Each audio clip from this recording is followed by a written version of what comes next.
Good evening. Welcome to Reflections on East Granby. My name is Mike Malloy, and I'll be your host this evening. Our guest tonight is John Bald, a 73-year-old resident of East Granby. He's lived in East Granby for 43 years. He was born in 1938. He lives here with his wife, Cynthia, and he'll be our guest this evening. Good evening, John. Good evening. Nice to meet you. Nice to see you. I should say that I know John from business, but so I have a little more knowledge of him. But anyway, so you're from where originally, John? Bronx, New York. That's where I was born. Born in the Bronx. Moved to Mount Vernon, then White Plains, where I went to high school. Okay. When I got out of high school, I went in the Army. Yep. For 2 years, Okay. stationed in Germany. And when I got out, I went to Iona College, I-O-N-A. Okay. And then I moved up here in '66. Okay. What are your early memories of, up to what age did you live in the Bronx, or where you were born there? And I was born there. I lived there till about the age of 5. do you have any memory of it? Yes, I do. Vague, but That's I remember, vague. Yeah, certain. I remember Pearl Harbor. How's that? Okay. Wow. So you're like Well, I was 3 years If the table was this high in the kitchen, I was this high. And I Okay. remember, the radio, right? yeah, I remember my father saying, "The Japs have bombed Pearl Harbor." My mother said, "Where is Pearl Harbor?" Which I think a lot of people did. Right. That's interesting. So you, so that's probably one of your earliest memories. It is. Wow. So so you're living in the Bronx, and you moved from there to Mount Vernon, New York. Mount Vernon, which isn't too far. No, in fact, it's right over the line, pretty much. Okay. It's a couple of miles away. Okay. Then my father got transferred. He was working for the telephone company. He got transferred up to White Plains, so we moved up there. Okay. So White Plains is a little further up the Hudson there? Is Yeah, it? it's from Mount Vernon. It's by, this is from memory, 15 miles maybe, if that. Is it more west or north? North. Yeah, due north. Yeah. Okay, all right. So that's a fairly affluent area now. It's probably just... It's mixed. Yeah. Westchester White County. Plains, by the time you get that far up. Yeah, it's, pretty middle class, I Yeah. think. So you, what are your memories of growing up in those two areas? Well, Mount Vernon, we used to play ball all day long. Like nowadays, you see kids on computers. We didn't have computers, first of all, but we would, all summer long, all day long, we would play ball. In the summer, baseball, in the winter, touch or tackle, no equipment, no helmets. Right. So you're very, very active. Yeah. Oh, yeah. That was the rule of the day, though. There was no TV. That's the way kids lived then. And, you rode a bicycle, you didn't have a helmet on. I'm not saying it's good, but it's just the way it was. The helmet's fairly recent. Yeah. Very recent. So you had a pretty good childhood there, it sounds like. Great childhood, yeah. How often did you get down to see the baseball games in New York? My father was a Yankee fan, and we went to a couple of Yankee games. I remember seeing Joe DiMaggio. Okay. I remember Hank Bauer's first game. I think it was the second game of a doubleheader. We didn't go a lot. Right. My father worked in the city. He didn't want to head back that way, but... No, I can imagine, yeah. And I was a Brooklyn Dodger fan, so... Oh, okay. We never did get to Ebbets Field, unfortunately. Really? But you got to see Joe DiMaggio and some of the big... Yeah, I remember sitting there, and my father took my head like this, and he turned it, and he said, "That's Joe DiMaggio." Oh, really? Yeah. So I still remember that. Didn't want you to miss out. No. So you had kind of like the classic American upbringing there. What did your dad do? He was an engineer for the telephone company. Okay. New York Tel. Okay. And he worked there 40 years, which you don't see that anymore. No, that was the career days. Yeah. So no, that would have been, so those up into the 50s, really. I mean, you're teenage years. I graduated from high school in '56. Okay. Went in the Army in '57. They had a draft then, but I volunteered for the draft. I wanted to go in. Okay. And I went initially to Fort Hood, Texas, okay. 4th Armored Division, and then I went to Fort Sill for artillery training. And it's funny because we went from Fort Sill, and it was 100-degree heat or whatever it was. Right. It seemed worse than that. Right. Came home on leave and went to Germany in December. Okay. And went right out in the fields. It was quite a transition. Really? Well, so there was no active conflict at the time, huh? No, thank God, no. Yeah, so you kind of skated between a couple wars. That's right. I missed them. Yeah. So what was your experience in Germany? What was that? Well, I got to Italy. I got to Paris. Okay. Um, Did they make it easy for the GIs to kind of get around a little bit and travel, or was it really well, not? you know, it was so different then. I went back in '72 just on a vacation. Okay. But there was no traffic to speak of. I mean, the Germans didn't have a lot of cars at that point. The war had just ended. They were not still that long rebuilding. ago.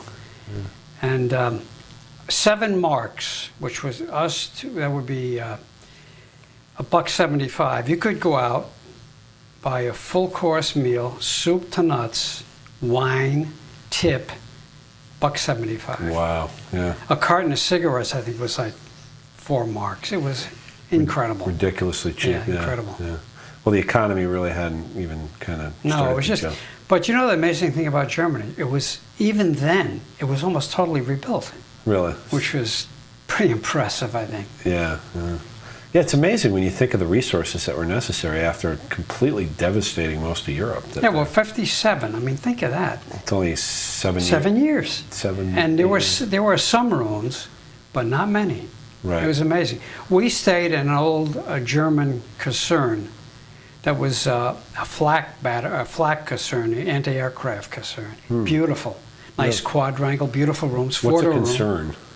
A barracks. A barracks, okay. Yeah, basically. Right. But it was enclosed, you know, and had a quadrangle. Right. 4 guys to a room. It was terrific. Oh. I'm not saying the Army was great. Yeah. There was parts that weren't horrible. Right, that's right. Yeah. So I've always heard that the Germans were fairly friendly to the Americans. Very friendly. Yeah. No residual dislike that I could see. Experience, really. They got over it quick. The only unfriendliness I ever ran into was in Paris. Really? Yeah. On New Year's Eve, 1958. Yep. I was walking down the street and some French guys yelled out, "American, blah, blah, blah." Really? Which is kind of weird. How do you figure that out? Yeah. Yeah, I've been there. I've traveled there, but my experience was a little different. It was as a tourist. So. Yeah. But so if you're traveling around Europe as a young guy, it must have been quite an experience coming out of New York. Yeah. It's a different world. Well, let me put it, I mean, yeah, it was fantastic. Yeah. And almost unreal in some ways, you know. Don't you think every young person should get out of the country at least once? Oh, yeah, if you can, yeah. Doesn't it change your perspective quite a bit? It does. It opens your mind quite a bit. It really does. To see different cultures. And it was a great experience. It really was. So you come back to the United States. Where'd you head back home? Yeah, I went back to White Plains. Okay. Back to my folks' house. Started looking for a job, and I had no clue what I wanted to do at all. Okay. And I was walking down the street. I knew one thing. Artillery wasn't an option. No. I looked for that. It was nothing open. So, and it's funny, in the Army they said, "You may be coming back in." They said it to all of us. You know, right. You're going to go home while your friends are gone, blah, blah, blah. There was some truth to that. You might miss us. Yeah. I didn't miss them that badly. Yeah. I knew one thing. I wanted to wear a shirt and a tie, right. A suit, because I was so sick of walking around in fatigues. Now, you know, that's me. But I was walking down the street, walked past a bank. I said, maybe I'll try and get a job in a bank. Right. So I interviewed 2 banks, and I got a job as a teller, and that was my first job. I never got unemployment. I wasn't out that long. Right. And I worked for a bank for a couple of years. Okay. 2 or 3 years. Yep. And then I started college at night. And it was tough because you're working all day, going to school at night. So after about a year at night, I went full time. Okay. Got a loan, student loan, and I completed that. And so the GI Bill, that was no, there was no GI Bill on it. Post GI Bill. But they had the student loans, and I figured, you know, it's a heck of a way to say it. But I said, you know, I didn't know what kind of job I was going to get, but I said, I want the degree. Once I get the degree, I'll worry about the loan. And I paid it all back. Yeah, right. That's extremely mature for a young guy. Well, it really is. I never thought of it that way, but my father was a college graduate. He had worked his way through, and I always felt that I had to do it. It was like that thing on my shoulder, you know. So. Did that come from your parents, or is that more? He never pushed me, but I admired him so much that I wanted to do what he did. Right. So you followed the proven path. Yep. Yeah. The old man. What did your mom do? She was a housewife. Okay. She was active in things like the PTA. Yeah. You know, but Back then, that's pretty normal stuff. That was the way it was. That's it. It wasn't until like the late 60s, early 70s. Right. I mean, you see these ads, for the housewife. Yeah. They make it seem like, hey, this is it. Which is not all bad either. I'm not saying that. No, I think it's... It's good for the kids. It's great for the kids, and if you could, I think if you can financially afford to do it. Well, that's the thing. I think nowadays you need the two incomes. You do, yeah. So, yeah. A lot of people do. A lot of people do. But you also have an expectation, I think, that I think women get bored if they stay at home now because there's so much going on. But anyway, you had a pretty good experience there, and you went back to college to get your degree, and what specifically was it? English. English, okay. That was going to get you into a bank? I didn't know what I wanted to do. Oh, okay, so the bank just kind of... So I enjoyed English. My father was an English major. Yeah. I enjoyed reading. Okay. So I figured this is as good as any other, I guess. Yeah. Looking back, I don't regret it. No. But I never, I didn't really use it. Right. In a sense. I did in some respects, but... I wrote a heck of a memo. Did you? Oh, yeah, right. Best memo at the bank. But the numbers were never my thing. That's the funny part. Really? Nah, they never were. Even when I worked in a bank. So what did you actually, so you get your degree, and what do you do then? Before I got out of college, I looked into training programs. Okay. And I found a training program at the Hartford National Bank. This is in our office. I don't know what they call placement office, whatever it was. Okay. And my wife was from West Hartford, and I had come up here a couple of times. Right. And I really liked the area. So I said, Hartford National Bank, that sounds good because, I can live in a really nice, I think it's a great area. Yeah. And so it looked like the perfect thing, and it turned out to be a really good, smart move on my part. So you mentioned your wife. Had you already met? I met her in the bank. Oh, okay. Before I went to college, okay. I was a teller in one of the branches. She was the new teller, and I had to break her in on the teller line. Okay. So... Got to meet her. Yeah, that's how I met her. And that's interesting. And her name is Cynthia. Okay.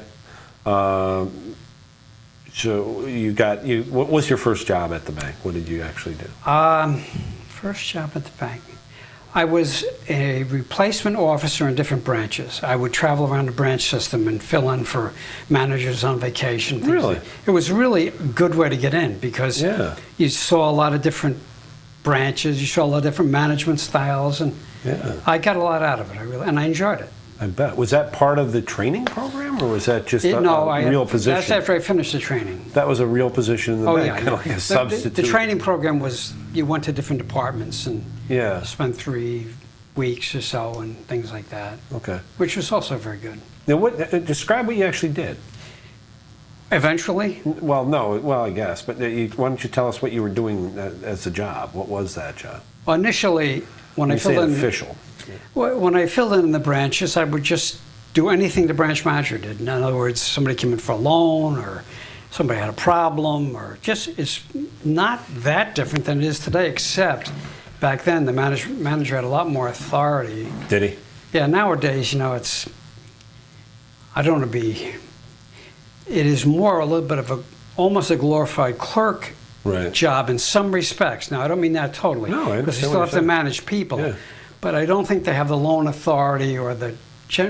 Theoretically, we had a $6 million lending limit. Right. Now, you don't want to use that. Right. In theory, you had that. Right. So you could make loans and... So you didn't have to go before a whole board to make a loan? No. Really? No. It was a lot different back then. Yeah, there's been a few banking crises since then, so I think that probably tightened a few things up. Things have changed so much. Yeah, I can imagine. I don't know if you want to talk about that now. No, that's fine. Yeah, you can... I blame the banks in this sense. Now, we won't get into politics. No, Who wanted everybody to have a home? That's fine. That's fine. Yeah. But the ultimate guard at the gate was the guy making that loan. Right. And there are easy loans, there are loans that are easy no's, and there are borderline loans. Right. They made too many loans that should, on the face of them, never been made. And that, to me, is the core of the problem that we ran into in the mortgage industry. No, but who allowed that to happen? Who was supposed to be watching that gate? This is my opinion. You worked in the industry. It had to be senior management. Yeah. They set the policies. They set the standards. Right. And so did they get a Do they get a commission on the loan volume? Or what's their vested interest in lowering that standard? I guess performance of the bank, profitability. Okay, so they can show this huge loan portfolio. They might be able to up their stock price. Yeah. They may be. I have to believe that the theory, the guidelines changed. Somewhere it wasn't like that when I worked in a bank. You couldn't justify. For instance, you had to have normally about 20% down. Right. On a loan. 20%. Right. You ever watch HGTV? These people have got approval for a $450,000 mortgage. They're like 23 years old. They have 5% down. What are you, crazy? It doesn't work. Yeah. It doesn't work. So it's just that threshold. Yeah, I mean, it's something dramatically changed in recent years. And I don't know. You get paid by the profitability of the bank, especially the senior people. That's where they're going to be measured on that. Right. So if the second shoe doesn't fall yet, maybe they didn't think it would fall. I can't imagine how they would think that. Right. Would they sell the loans? I don't know. I think a lot of them were sold, but still, you'd think the chickens would come back to roost, and they did. They did. I think that's one of the reforms they just made, isn't it? That the bank itself has to keep a certain percentage of their loans. Mike, I'm not following you anymore. Yeah, you're done. You didn't. I'm walking around with my dog. Yeah. I don't know what they're doing. Right. Anyway, so it's interesting to hear. But my banking career, after the initial training program, I went into the branch system as a manager. Yeah. And I left Hartford National after about, say, 5 years or so. Right. I became a senior loan officer of a small bank, local bank in Bloomfield. Okay. I left that job and I got into new business. It's something I always wanted to do. I didn't like sitting behind a desk. Right. Like you, I like people. Yep.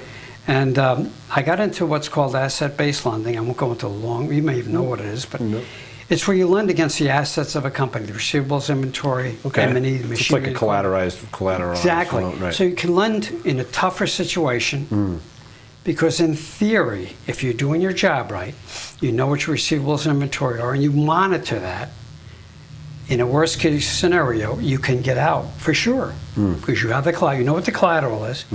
And at some point, if things are going so bad that you can't get out any other way, you can turn that funnel right into the bank and you're paid off.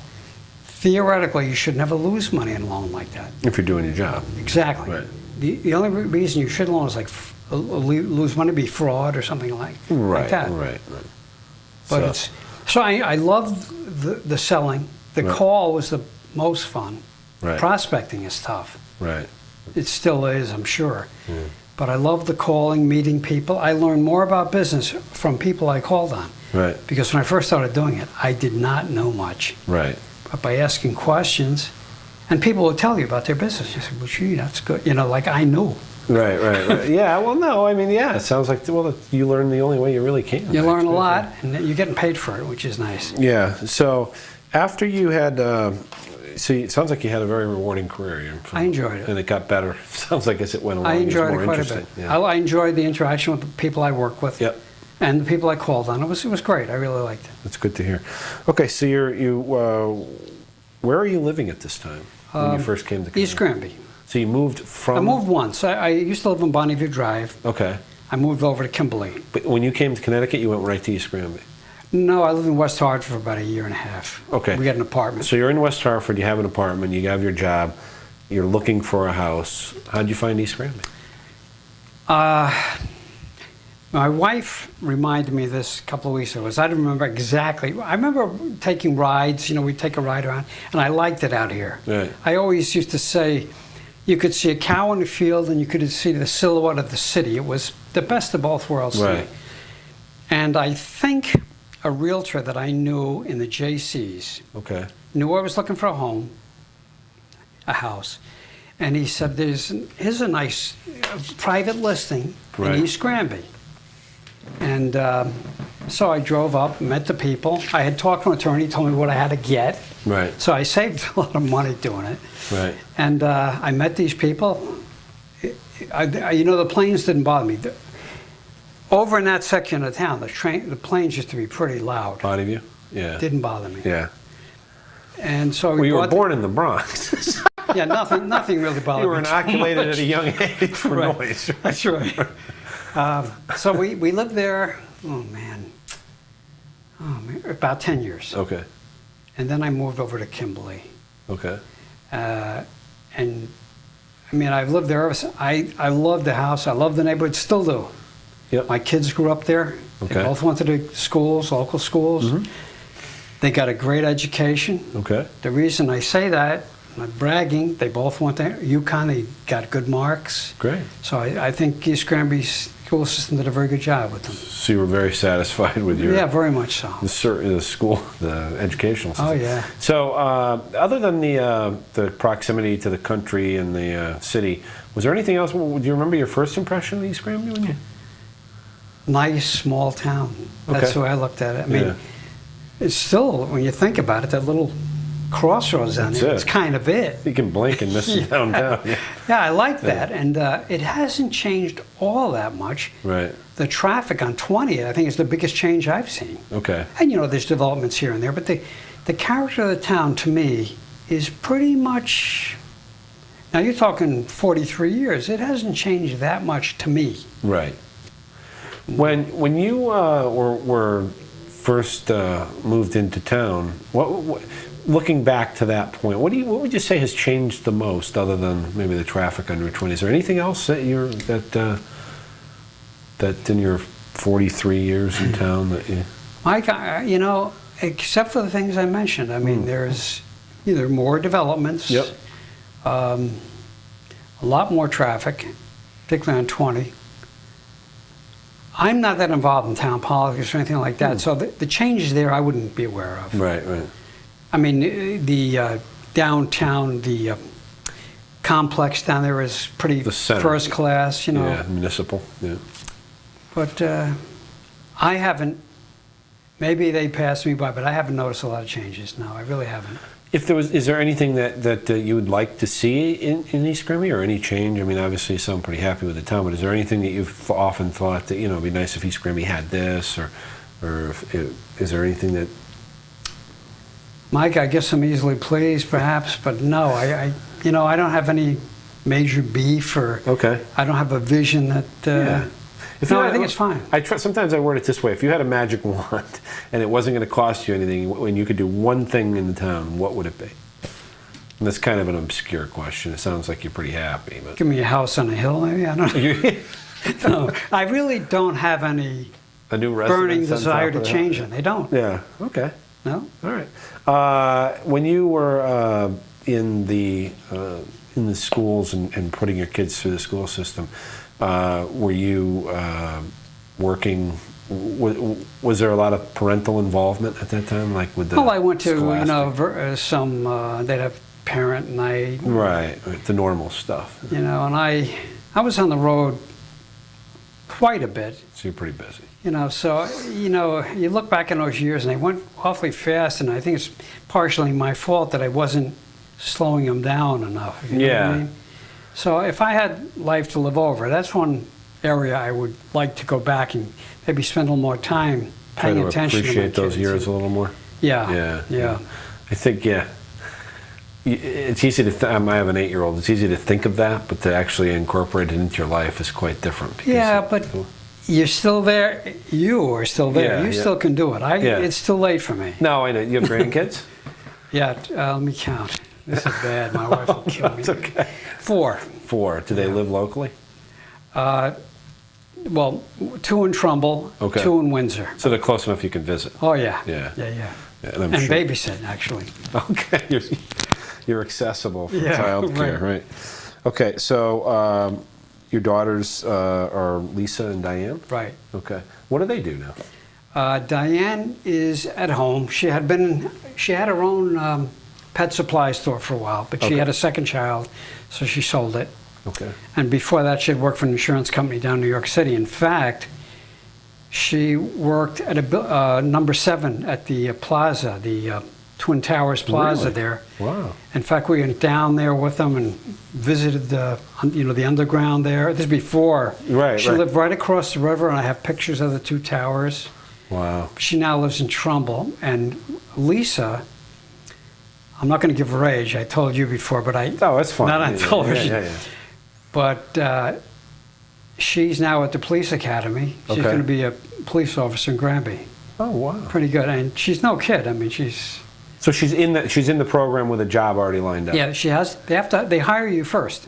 Oh, And then you go to the academy. Oh, no kidding. Now Interesting. I guess if you don't pass it, I don't know what happens then. I But guess you don't get. she's the doing job. fine. I'm sure she's going to be fine. Yeah. But you said she worked in some sort of role similar. Yeah. Before that, she worked as a public service officer about 7 or 8 years in Glastonbury. Okay. You're almost a cop, Yeah. no gun, and there's other things too. More like community officer. Yeah, she did traffic, and she'd go and patrol cars sometimes. And, Interesting. yeah, it's sort of interesting. I never even knew it existed. No. But she had a part-time job too. She's a hustler. She works hard. Yeah. That's good.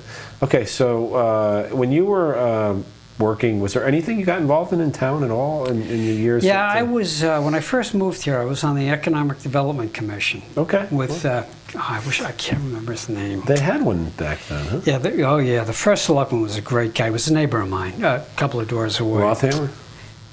The one before him. I don't know. The one before. That one always comes up, that was an era that a lot of people remember a lot. From. Yeah, well, I knew Frank, but the one before him, I can't think of. He had an insurance agent, I think, later. You know, on Route 20, that brick home down there in East Granby. Oh yeah, I've heard that. It's on the right. It's kind of set back now in the road. Well, it's by itself now. Isn't it? It's on this side of the road. Okay. When you're coming this way, it's like a little triangle there. Yeah. I wish I could remember his name. I feel bad. He passed away a number of years ago. That's okay. Great guy. So you were. Is that how you got involved? Because he was your neighbor, or was that something that? I think. Well, the bank. He knew I worked for a bank, so he called me up and asked me if I wanted to do it. Interesting. What did the Economic Development Commission do then? Probably not enough. No. Well, We were trying to. you always you do what you can. We were trying to develop an industrial park. Okay. Trying to get people to come in. So it was the seeds of the industrial park. Yeah, that's what we were trying to do. Right. We weren't tremendously successful, but we were amateurs. We knew what we were doing. We tried. Had they already, in that time frame, they hadn't actually done the kind of bonding and stuff like that for that industrial park? You guys were just starting the process. We're just trying to get businesses into town, really. But I remember thinking, not just me, but talking about doing something like they have now. Right. But somebody really got going with it. With what? With putting that in. I mean, they did a nice job. The industrial there. park? Yeah. Yeah. Well, that takes years, I think. And that was the early inception of industrial parks. Yeah. So in a town like East Granby, the size that it was then, especially. We put a brochure together. We did something. It's so long ago that it's Any other experience with the organizations in town? Or? You said you're pretty involved with the church. Right? I was very involved with the church in Tariffville. Okay, Catholic church. That's really Simsbury. Yep. An Episcopal church. Oh, the Episcopal church, okay. I spent, I was 30, I don't know if you know what a senior warden is, but I was 13 years I was senior warden. I'm not bragging, I'm just it's telling not bragging, you. it's your story. It was a very important part of my life. Was it? It still is, really, Yeah. in a sense. So you had a very active role in the church. Yeah, for a lot of years. Sounds like it was pretty rewarding, too. Yeah, it was great. I mean, I had more fun there than I ever had anywhere. Really? Good. Yeah. Great. So is your wife involved with that, too, or is it? Not as much as I am. What did your wife do? When we moved up here, she worked for Society for Savings as a teller. She was head teller in West Hartford. Right. Then, we're having children, interrupted some of this. Yeah. Then she worked for CBT in West Hartford. Okay. And then Northern Connecticut National Bank. All right. These banks are getting bought, as you know. Right, a lot of these are gone. And or ingested. she wound up with the Windsor Locks Federal Credit Union. Okay. Yeah. They're still there. Yeah, but she's not. She retired a couple of years So she ago. was in banking too. Yep. Yeah. And she stayed in the field where you met her. Yeah. So All right. You any stories about the church you want to share? Anything that was? God, Is there anything that memorable experiences that? well, I've had a lot of them, but Right. this is not an evangelical Christian show, so I won't. No, what the heck? Well, Phil, we're just, there's no. well, I've experienced. Let me just tell you, I became a Christian. Okay. Because I was a long way from a Christian, Mike. Okay. Believe me. Yep. You asked, what'd you do in Germany? I don't want to get into Yeah, right. You didn't go to church. I was a GI, how's that? Yeah. And God to me was nonsense. I mean, Right. when I heard people praying for this person, praying for that, I said, that's ridiculous. Right. And I know people even now that, especially younger people, they think, yeah, that's nonsense. I know how they feel. That's what I brought to the church. So anyway, Your I experience. was 38 years old, and I woke up one day, and more than once I'd say, what am I doing? Go to work, I come back, this is it? Yeah. And I was happy, basically. I mean, I was happy with my You were family. content. Yeah, but I knew this can't be it. Right. So my wife was a lifelong Episcopal. She wanted to take the kids to church. I'm not going, but fine. Right. I'm not going to interfere. Yeah. So I joke about this. My youngest daughter was too young to go. Right. I changed, in my life, I may have changed 2 diapers. I know I changed 1. Okay. And if I didn't go to church, I'm the one babysitting.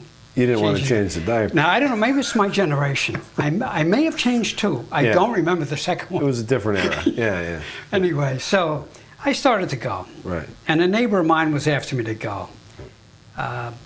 A good guy, he was active in the church, but he wasn't pushing me. He just said, you like the pastor, he's a good guy, Right. an Englishman.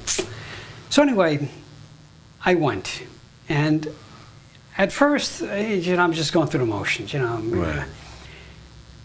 But I've always been a deep thinker about that kind of subject. Is there a God, isn't there a God? I mean, why did bad things happen? All that stuff. I went through all that. There was a Lenten teaching series. Now, I started reading the Bible just to see what it was like. Yeah. I actually went to the library, and I took a book out on Christianity. Okay. Now, Mike, this is hard to believe. I had a minor in theology at Iona. Minor. You did. Yeah. So you'd already touched on it. Yeah. But I didn't believe in God. Okay. I was filling up blue books with nonsense. Right.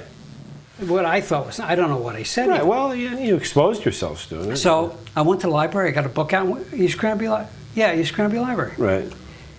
And I read Gibbon's History of the Western World. I wanted to make sure that Jesus Christ actually lived. That's where I was. Right. And this guy who wrote the book said, at one point, Jesus Christ is a central figure in human history. Holy Christmas. Right. So anyway, I went to this is not a logical thing necessarily. Right.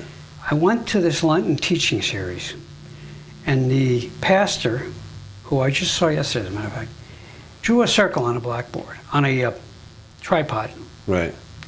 And he said, God is everywhere. Everywhere. This is time. And he said, Jesus entered time.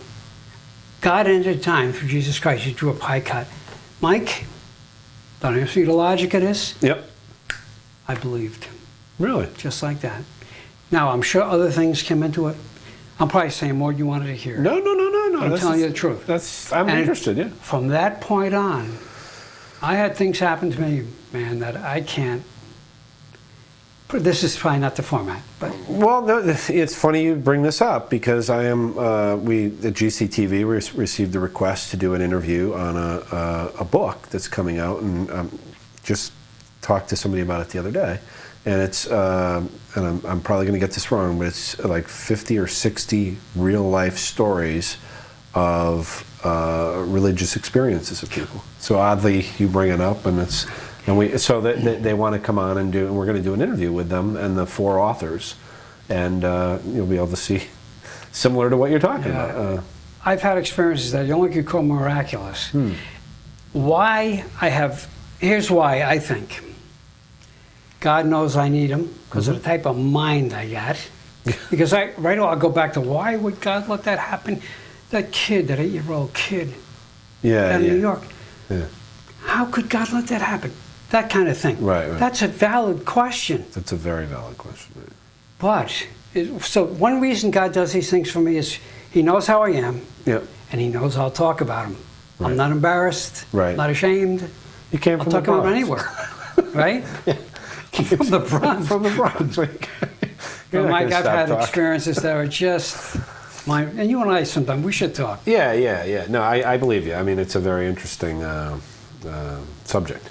Okay, I guess that's a good segue, actually. One of the questions that I ask my guests is, or basically, just if you were to give advice to young people growing up today, and knowing, we don't have all day to kind of, obviously you could probably do a lecture on it, but if you could summarize your life advice to young people growing up today, what it would be? I learned the hard way, which most people do. Okay. I think the West Point motto is a good one. Which is? Always choose the harder right. You'll never make a mistake doing that, because doing the right thing is often the hard thing to do. Right. It almost always is. Right. Why is that? I don't know. But you have to answer to yourself, and I believe to God. Right. You've got to look in the mirror every day. Don't ever do anything that will make you not want to do that. Right. That's the best advice I can give. That's very good advice. Very simple and to Tell the the point. truth, Right. even when it hurts. Don't hurt somebody. I mean, don't be stupid about it. How do I look? Oh, you look fine. You know what I mean? But tell the truth. So it'll always come back to haunt you if you don't. Right. Take the high road. Take the high road. Yeah. That's Always do the right. Very good advice. It's not always easy, like you said, because life is... It's rarely easy. Yeah. That's the funny part of it. That's the whole story of the Old Testament, isn't it? Have we got time for a quick story? Sure. When I was working in the bank, I had an account. Now, I usually did new business, but times got a little tight, so they asked me to take a portfolio, because they like me and they do. Right. Otherwise, there was no need for new business. We had stopped making loans. This is when I was at Sherman. Right. The first loan I made was a distributor.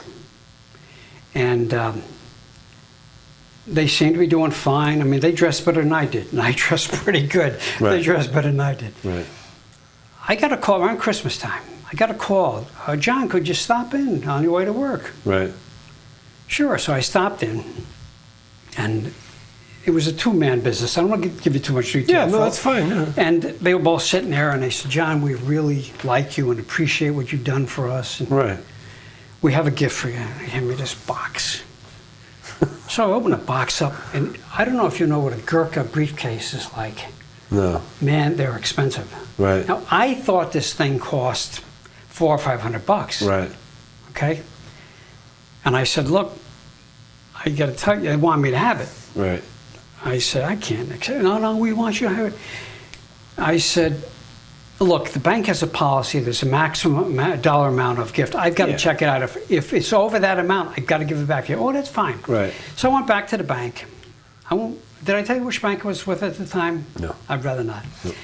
So don't the think. guys I was working with, including the guy I worked for, said, Yeah. oh, take, Yeah. I said, no, I got to find out. So Right. I finally talked to the bank counsel, and I said, what is the policy on the amount of gifts? He said, $100. Got to give it back. You knew it was more than 100. So I called him back, and the guy's not worried about it. Right. And I said, no. So I called him back. I said, look, the maximum gift amount is $100. And they said, oh, that's all we paid. It was a special deal. So anyway, I called the chief counsel back. I said, they told me it's $100. He said, do you believe them? I said, no. He says, give it back. Really? Okay. So Oh. I called them back, and they said, I said, I got to give it back. He said, we're not taking it back. So now what do I do? So I got the briefcase from my car. I don't know what to do with it. Right. Now, this is a tough one, because I love this briefcase. Yeah. Beautiful leather. I mean, Yeah. Mike, it was You beautiful. knew you would never buy it for yourself. Never. I wouldn't spend that kind of money. Right. Right. I don't know what to do with it. Now, two things come into play. First of all, my father always taught me. Right. If I ever did something like that, he found out about it. Two, I got God telling me, John, you can't keep this. I knew it. Now I was sitting there. I said, maybe I'll give it to somebody in the church. Can't do that either. It's not mine to give. The CPTV auctions. Right. I took it down. They said, what's it worth? I said, I don't know, $300 or $400. Now, Mike, year end, I go to the accountant. I said, can I deduct something like that? No. So I said, it's over. That's the end of it. You wash your hands. You know how much I saw it in the catalog? You know how much it was worth? $1,000. Really? Now, let me tell you what happened. When I got back into new business, another account officer took the account. Right. He couldn't get the year-end statements. He said, John, I can't get there. They're dragging their feet. Yeah. Bottom line, an embezzlement, about $1.6 million. $1.6 million. If that had happened, and we got paid out by another bank, we got paid out, and that other bank got stuck for $1.6 million. Can you imagine if they said, hey, this guy took a briefcase? Oh, you never said, yeah, that would have been horrible. Yeah. There's a lesson like here. You looked the other way. First of all, I did the right thing anyway, no matter what. Right. But if I hadn't, what would it have looked like? Right. So that's just case in point. There's a perfect example of you took the high road and it paid off. Not that you... And it would have been just as easy to say, oh, what the heck, it's a briefcase. What the hell's the difference? Right. It's only a briefcase. Yeah, so there's a real life example of your advice. And I'm sure there's a million of them. I'm sure there are. So your career there ended when? When did you retire? Or your career in banking, I should say. 7 or 8 years ago. So you just recently retired? Oh, yeah. Recently, it seems like a long time. Yeah. You get used to it very fast. Yeah, it's funny how your time fills up even when your dog must be happy. Oh, yeah, she's overjoyed. And I've had a chance, I read a lot about the Civil War. I'm into that big time. I've read Do you? Bushel of books. Is there any characters from town that you remember? I forgot to ask. Usually I ask people if there's anybody in particular. Sounds like your former neighbor, the first selectman, made an impact. But yeah, impact. I can't remember his name. But this is what happens when you get old. That's okay. Yeah, it happens to me. Okay. Well, Charlie Cahill was quite a guy. He was the senior warden of our church. Okay. Really nice guy. He was very active. Okay. And my memory for names, Mike, it's terrible. It's okay. Yeah. But there were a lot of people that were active in town that I knew that you were probably this high. Yeah, right? I would go on now. Yeah. You're a kid. Yeah. So you have, is there any, Charlie, any other stories from town or anything else you want to share that, this is a question I've asked a few times, and just because we have a few minutes left.